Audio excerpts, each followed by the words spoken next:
Hi, என் பேர் வசந்தன். நீங்கள் பார்த்துட்டு இருக்கிறது கேட்லாக் 1997 யூடியூப் சேனல். சோஷியல் மீடியாவில் நிறைய மேத் பசில்லாம் இருக்கும் வைரலாக. அதில் ஒரு மேத் பசில் எடுத்து தான் இன்றைக்கி நம்ம சால்வ் பண்ண போகிறோம். இன்றைக்கி நம்ம சால்வ் பண்ணக்கூடிய மேத் பசிலுக்கான பிக்சரை சைட்டில் ஆட் பண்ணுறேன், மறக்காமல் பாருங்கள். அதை எப்படி ஏபியோட லென்த் என்ன அப்படின்னு சொல்லி கேட்டிருக்காங்க. அந்த ஏபி லென்த்தை எப்படி ஃபைண்ட் அவுட் பண்ணலாம் அப்படின்றத இந்த வீடியோவில் டீட்டெயில்டாக பார்க்கலாம். அதையும் பேசாமல் கிளாஸஸ்குள்ளே போகலாம். சரி, இப்போ பார்த்தீங்கன்னா இதான் நமக்கு கொடுத்துருக்கக்கூடிய கொஷின். என்ன அப்படின்னு சொல்லி பார்த்தீங்கன்னா ஏபி, அதாவது 3 சர்க்கிள் கொடுத்துட்டாங்க. 3 சர்க்கிள் கொடுத்துட்டு அதில் ஏபியோட டிஸ்டன்ஸ் என்ன அப்படின்னு சொல்லி நம்மளை கேட்குறாங்க. அதாவது ஒவ்வொரு சர்க்கிளுக்கும் டயாமீட்டர் கொடுத்துட்டாங்க. இந்த பெரிய சர்க்கிளோட டயாமீட்டர் அப்படின்னு சொல்லி பார்த்தீங்கன்னா 6 சென்டிமீட்டர். இந்த மிட் சர்க்கிளோட டயாமீட்டர் அப்படின்னு சொல்லி பார்த்தீங்கன்னா 4 சென்டிமீட்டர். இந்த ஸ்மால் சர்க்கிளோட டயாமீட்டர் 3 சென்டிமீட்டர் அப்படின்னு சொல்லி கொடுத்துட்டாங்க. இப்போ நமக்கு சர்க்கிளோட ரேடியஸ் என்ன அப்படின்னு சொல்லி பார்த்தீங்க அப்படின்னா இந்த டயாமீட்டரை டிவைட் பை 2 அப்படின்னு சொல்லி போட்டோம் அப்படின்னா நமக்கு ஹாஃப் ஆஃப் தி ஒவ்வொரு சர்க்கிளோட ரேடியஸ் என்ன அப்படின்னு சொல்லி கண்டுபிடிச்சிட முடியுமா? இப்போது 6 அப்படின்னு இருக்குன்னா 6 டிவைடட் பை 2 ஈக்குவல் டு 3. அப்போ இந்த சர்க்கிளோட ரேடியஸ் அப்படின்னு சொல்லி பார்த்தீங்கன்னா 3 சென்டிமீட்டர். கரெக்டாக? சரி, இப்போது இந்த மிட் சர்க்கிளோட ரேடியஸ் அப்படின்னு சொல்லி பார்த்தீங்கன்னா 4 டிவைடட் பை 2 ஈக்குவல் டு 2. ஓகேவா? அப்போது இதோட ரேடியஸ் அப்படின்னு சொல்லி பார்த்தீங்கன்னா 2 சென்டிமீட்டர். இந்த ஸ்மால் சர்க்கிளோட டயாமீட்டர் அப்படின்னு சொல்லி பார்த்தீங்கன்னா 3 divided by 2 equal to 1.5. Small சர்க்கிளோட ரேடியஸ் என்ன? 1.5 சென்டிமீட்டர். ஓகேவா? இப்போ ரேடியஸ் எப்படி கண்டுபிடிக்கிறோம் அப்படின்னு சொல்லி புரிஞ்சுதா? சரி, இப்போது இந்த ஷீட்டை நான் தனியாக அடிச்சிடுறேன். இந்த பெரிய சர்க்கிளுக்கான ரேடியஸ் என்னன்னு சொல்லி பார்த்தோம், 3 சென்டிமீட்டர். இந்த மிட் சர்க்கிளுக்கான ரேடியஸ் என்னன்னு சொல்லி பார்த்தோம், கரெக்ட், 2 சென்டிமீட்டர். இந்த ஸ்மால் சர்க்கிளுக்கான ரேடியஸ் 1.5 சென்டிமீட்டர். கரெக்டாக? சரி, இப்போ நான் என்ன பண்ணிக்கிறேன் அப்படின்னு சொல்லி பார்த்தீங்கன்னா இந்த மிட் சர்க்கிளோட சென்டர் பாயிண்ட்லேருந்து இந்த பிக் சர்க்கிளோட சென்டர் பாயிண்ட்டுக்கு ஒரு தொடுகோடு ஒன்று வரைகிறேன். பாருங்கள், நல்லா கவனிங்க. இந்த பெரிய சர்க்கிளோட சென்டர் பாயிண்ட்லேருந்து இந்த மிட் சர்க்கிளோட சென்டர் பாயிண்ட்டுக்கு ஒரு கோடு வரைகிறேன். இப்போ கோடு வரைகிறப்போ என்னன்னு சொல்லி பார்த்தீங்க அப்படின்னா இதோட டிஸ்டன்ஸ் என்னால் ஈஸியாக கால்குலேட் பண்ண முடியுமா? ஏன்னா சர்க்கிளோட ரேடியஸ் 2 சென்டிமீட்டர், இந்த பெரிய சர்க்கிளுக்கான ரேடியஸ் 3 சென்டிமீட்டர். அப்போது 2 + 3 ஈக்குவல் டு 5 சென்டிமீட்டர் அப்படின்னு என்னால் ஈஸியாக சொல்லிட முடியுமா? அப்போது இந்த மிட் சர்க்கிளில் இருக்க சென்டர் பாயிண்ட்லேருந்து இந்த பிக் சர்க்கிளோட சென்டர் பாயிண்ட்டுக்கு வரக்கூடிய ஒரு கோட்டோட லென்த் என்னன்னு சொல்லி பார்த்தீங்கன்னா 5 சென்டிமீட்டராக இருக்கும். சரி, இப்போ நான் என்ன பண்ணுறேன் அப்படின்னு சொல்லி பார்த்தீங்கன்னா இந்த சர்க்கிளோட சென்டர் பாயிண்ட்லேருந்து இதோட ரேடியஸ்க்கு ஒரு கோடு ஒன்று வரைஞ்சிக்கிறேன். இப்படி ஒரு கோடு ஒன்று வரைஞ்சிக்கிறேன். இப்போது இந்த மிட் சர்க்கிளோட சென்டர் பாயிண்ட்லேருந்து இந்த பிக் சர்க்கிளோட சென்டர் பாயிண்ட்டு எவ்வளோ ஹைட்டில் இருக்குது அப்படின்னு சொல்லி என்னால் கால்குலேட் பண்ண முடியுமா? கண்டிப்பாக முடியும். எப்படின்னு சொல்லி பார்த்தீங்க அப்படின்னா லெக் 3 - 2 ஈக்குவல் டு 1 அப்படின்னு சொல்லி என்னால் கால்குலேட் பண்ண முடியுமா? எப்படி அப்படின்னு சொல்லி பார்த்தீங்கன்னா இந்த சர்க்கிளோட ரேடியஸ் என்னவாக இருக்கும்? 2 சென்டிமீட்டர். இந்த பிக் சர்க்கிளுக்கான ரேடியஸ் என்னவாக இருக்கும்? 3 சென்டிமீட்டர்.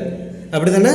அதாவது இங்கே கிரவுண்ட்லேருந்து 2 சென்டிமீட்டர் ஹைட்டில் இதோட சென்டர் பாயிண்ட் இருக்குது. இந்த பெரிய சர்க்கிளுக்கான சென்டர் பாயிண்ட் அப்படின்னு சொல்லி பார்த்தீங்கன்னா கிரவுண்ட்லேருந்து 3 சென்டிமீட்டர் ஹைட்டில் இருக்குது. அப்போது 3 - 2 அப்படின்னா இந்த மிட் சர்க்கிளோட சென்டர் பாயிண்ட்லேருந்து இந்த பிக் சர்க்கிளோட சென்டர் பாயிண்ட் எவ்வளோ டிஸ்டன்ஸில் இருக்கும்? 1 சென்டிமீட்டரில் இருக்குமா? சரி, இப்போ இதை பார்த்தீங்க அப்படின்னா ஒரு ரைட் ட்ரையாங்கிள் ஷேப்பில் இருக்கா? அதாவது செங்கோண முக்கோண வடிவில் இருக்குமா? இதோட டிஸ்டன்ஸை தான் இப்போ நாம் கால்குலேட் பண்ண போகிறோம். அது உங்களுக்கு டிஃப்ரென்ஷியேட் பண்ணுறதுக்காக உங்களுக்கு கலர் பண்ணி காட்டிடுறேன். சரி, ஓகேவா? இப்போ இதில் பார்த்தீங்கன்னா ஒரு ரைட் ட்ரையாங்கிள் இருக்கும். இதோட டிஸ்டன்ஸ் என்னன்னு சொல்லி பார்த்தோம் 5 சென்டிமீட்டர். இதோட ரேடியஸ் 3 சென்டிமீட்டர். இதோட லெக்கோட டிஸ்டன்ஸ் என்ன அப்படின்னு சொல்லி பார்த்தோம் 1 சென்டிமீட்டர். எப்படி பார்த்தோம் 3 - 2 = 1. அப்போது 1 சென்டிமீட்டர் தான் இதோட லெக்கோட லென்த்தாக இருக்கும். இப்போ நாம் என்ன சொல்லி பார்க்க போகிறோம் அப்படின்னு சொல்லி பார்த்தீங்கன்னா எப்படி இதை நம்ம என்னன்னு சொல்லி பார்க்க போகிறோம் அப்படின்னு சொல்லி பார்த்தீங்கன்னா பித்தாகரஸ் தேற்றத்தை யூஸ் பண்ண போகிறோம். பித்தாகரஸ் தேற்றத்தை என்னன்னு சொல்லி பார்த்துருக்கோம் a² ஒரு நிமிஷம் a² b² + b² = c² அப்படின்னு சொல்லி தானே வரும். இதோட டிஸ்டன்ஸ் 2 சென்டிமீட்டர், அதாவது ரேடியஸ். சரி, இப்போது ஒரு ரைட் ட்ரையாங்கிள் இருக்குது அப்படின்னு சொல்லி எடுத்துக்கலாம். ஒரு ரைட் ட்ரையாங்கிள் இருக்குது. இந்த ரைட் ட்ரையாங்கிளோட ஹைப்போதெனியஸ் அதாவது கர்ணம் என்ன அப்படின்னு சொல்லி பார்த்தீங்கன்னா 5 சென்டிமீட்டர். இதோட ஹைட் அப்படின்னு சொல்லி பார்த்தீங்க அப்படின்னா 1 சென்டிமீட்டர் அப்படின்னு சொல்லி பார்த்துட்டோம். கீழே இருக்கக்கூடிய இதோட டிஸ்டன்ஸ் என்ன அப்படின்னு சொல்லி தான் நமக்கு இப்போ தெரியல. இப்போ பித்தாகரஸ் தேற்றத்தை யூஸ் பண்ணலாமா? a² + b² = c². a² என்ன, b² என்ன, c² என்னன்னு தெரியாத உங்களுக்கு இப்போ நான் சொல்லிடுறேன். இது a², 1 சென்டிமீட்டர் அப்படின்றது b², 5 சென்டிமீட்டர் அப்படின்றது c² அப்படின்னு சொல்லலாமா? சரி, இப்போது அப்ளை பண்ணுங்க. a² + b² வேல்யூ என்ன 1 centimetre, c² value 5 centimetre, 5² sorry. இப்போது ஒன்று அந்த சைடு ரைட் ஹேண்ட் சைடு கொண்டு போனால் a² = 5² - 1². 5 ஸ்கொயர் பண்ணால் 25 - 1 a². இப்போது a² = 24 அப்படின்னு சொல்லி வருமா? அப்போது ஏவோட வேல்யூ என்னவா இருக்கும்னு சொல்லுங்கள். a = 24 √24 அப்படின்னு சொல்லி வருமா? ஏன்னா ஸ்கொயர் அந்த சைடு போயிடுச்சுன்னா ரூட்டாக மாறிடும். இப்போது √24 எப்படி பிரித்து எழுதலாம்? 4 × 6 அப்படின்னு சொல்லி எழுதலாமா? இப்போது 4க்கு ரூட் எடுத்தால் 2 அப்படின்னு சொல்லி எழுதலாம். 6 ரூட் எடுக்க முடியாது, அதனால √6 அப்படின்னு சொல்லியே எடுத்துக்கலாம். இப்போது லென்த் ஏவோட வேல்யூ என்ன கிடச்சிச்சு? 2 × √6 அப்படின்னு சொல்லி கிடச்சிச்சா? அப்போ a² வேல்யூ 2 × √6. இப்போது நமக்கு இந்த டிஸ்டன்ஸ்லேருந்து பி ஏன்ற டிஸ்டன்ஸ்லேருந்து பீன்ற டிஸ்டன்ஸுக்கு எவ்வளோ அப்படின்னு சொல்லி கேட்டுறாங்க. அப்போது இந்த மிட் சர்க்கிளுக்கும் இந்த பிக் சர்க்கிளுக்கும் உள்ள டிஸ்டன்ஸ் எவ்வளோ அப்படின்னு சொல்லி நம்ம கண்டுபிடிச்சாச்சா? என்ன 2 √6 அப்படின்னு சொல்லி கண்டுபிடிச்சாச்சு. இப்போது ஏக்கும் இந்த மிட்டில் இருக்கக்கூடிய இந்த ஏரியா என்ன அப்படின்னு சொல்லி தான் நம்ம கண்டுபிடிக்கணும். அதை எப்படி கண்டுபிடிக்கலாம் அப்படின்றத இப்போ பார்க்கலாம். சரி, இந்த ஸ்மால் சர்க்கிளுக்கான ரேடியஸ் நம்ம என்னன்னு சொல்லி எழுதியிருக்கோம். மிட்டிலேருந்து வந்து ரேடியஸ் என்னன்னு சொல்லியிருக்கோம் 1.5 சென்டிமீட்டர் அப்படின்னு சொல்லியிருக்கோமா. இந்த மிட் சர்க்கிளுக்கான சென்டர் பாயிண்ட்லேருந்து இதோட ரேடியஸ் என்னன்னு சொல்லியிருக்கோம் 2 சென்டிமீட்டர் அப்படின்னு சொல்லியிருக்கோமா. சரி, இப்போது இன்னொரு ரைட் ட்ரையாங்கிள் வந்து வரைஞ்சிக்கிறேன், அதாவது செங்கோண முக்கோணம் வரைஞ்சிக்கிறேன். இந்த மிட் சர்க்கிளோட சென்டர் பாயிண்ட்லேருந்து ஸ்மால் சர்க்கிளோட சென்டர் பாயிண்ட்டுக்கு ஒரு லைன் ஒன்று வரைஞ்சிக்கிறேன். சரி, இதோட டிஸ்டன்ஸ் என்னவா இருக்கும்னு யாராச்சும் சொல்ல முடியுமா? என்ன டிஸ்டன்ஸ்? ஏன்னா இங்கே ரேடியஸ், அதாவது ஸ்மால் சர்க்கிளோட ரேடியஸ் அப்படின்னா சென்டர் பாயிண்ட்லேருந்து அதோட சர்க்கிளோட எட்ஜஸ் வரைக்கும் உள்ள ரேடியஸ் எல்லாமே ஒரே அளவாக தான் இருக்கும். ஸ்மால் சர்க்கிளோட ரேடியஸ் அப்படின்னு பார்த்தீங்கன்னா 1.5 ப்ளஸ் மிட் சர்க்கிளோட ரேடியஸ் அப்படின்னு சொல்லி பார்த்தீங்கன்னா 2 சென்டிமீட்டர் அப்படின்னு சொல்லியிருக்கா. அப்போ கர்ணம் ஹைப்போதெனியஸ் கர்ணம் என்னவா இருக்கும்? 1.5 ப்ளஸ் 2 சென்டிமீட்டர் = 3.5 சென்டிமீட்டராக இருக்குமா? அப்போது இந்த ஸ்மால் சர்க்கிளோட சென்டர் பாயிண்ட்லேருந்து மிட் சர்க்கிளோட சென்டர் பாயிண்ட்டுக்கு வரையக்கூடிய ஒரு கோட்டோட லென்த் எவ்வளோவா இருக்கும்? 3.5 சென்டிமீட்டராக இருக்குமா? சரி, இப்போது இந்த ஸ்மால் சர்க்கிளோட சென்டர் பாயிண்ட்லேருந்து இந்த மிட் சர்க்கிளோட சென்டர் பாயிண்ட் எவ்வளோ டிஸ்டன்ஸ் ஹைட்டில் இருக்குது அப்படின்றத நம்மளால் சொல்ல முடியுமா? கண்டிப்பாக சொல்ல முடியும். எப்படி அப்படின்னு சொல்லி பார்த்தீங்க அப்படின்னா, ஒரு நிமிஷம், இப்படி ஒரு ரைட் ட்ரையாங்கிள் வந்து வரைஞ்சிக்கிறேன். ஸோ இதோட டிஸ்டன்ஸ் பர்டிகுலராக நம்மளால் சொல்ல முடியுமா அப்படின்னு சொல்லி கேட்டிங்கன்னா முடியும். ஏன்னா இதோட ரேடியஸ் என்னவாக இருக்கும்? 1.5 சென்டிமீட்டராக இருக்குமா? 1.5 சென்டிமீட்டர். கீழே இருக்கக்கூடிய இதோட ரேடியஸ் என்னவாக இருக்கும்? 2 சென்டிமீட்டர் அப்படின்னு சொல்லியிருக்கோம். சரி, இப்போது இந்த பிக் சர்க்கிளோட ரேடியஸ் என்னன்னு சொல்லி பார்த்தோம், 3 சென்டிமீட்டர். பாட்டம்லேயும் 3 சென்டிமீட்டர் அப்படின்னு சொல்லி தானே இருக்கும். ஒரு நிமிஷம், ஓகே, 3 சென்டிமீட்டர் அப்படின்னு சொல்லி தானே இருக்கும். இப்போ நமக்கு இந்த ஸ்மால் சர்க்கிளோட சென்டர் பாயிண்ட்டோட ஹைட்லேருந்து மிட் சர்க்கிளோட ஹைட்டு எவ்வளோ இருக்கும் அப்படின்னு சொல்லி தான் நமக்கு தேவை. டிஸ்டன்ஸ் எவ்வளோ இருக்கும் அப்படின்னு தான் சொல்லி தேவை. ஏன்னா இதோட டிஸ்டன்ஸ் கிடச்சிட்டா நம்மளால் இதோட டிஸ்டன்ஸையும் இந்த 2 சென்டிமீட்டரையும் ஆட் பண்ணிக்க முடியுமா? சரி, அதை எப்படி கண்டுபிடிக்கலாம்? இந்த பெரிய சர்க்கிளோட ரேடியஸ் என்னவாக இருக்கும்? அதாவது டோட்டல் ஹைட்டு 3 + 3. இந்த லெக்கோட இதுதான் பார்க்க போகிறோம். 3 + 3. அடுத்து மைனஸ் இந்த மிட் சர்க்கிளோட ரேடியஸ் என்னவாக இருக்கும்? 2 சென்டிமீட்டரா? இந்த ஸ்மால் சர்க்கிளோட ரேடியஸ் -1.5 அப்படின்னு சொல்லி போட்டிங்க அப்படின்னா நமக்கு என்ன ஆன்சர் கிடைக்கும்?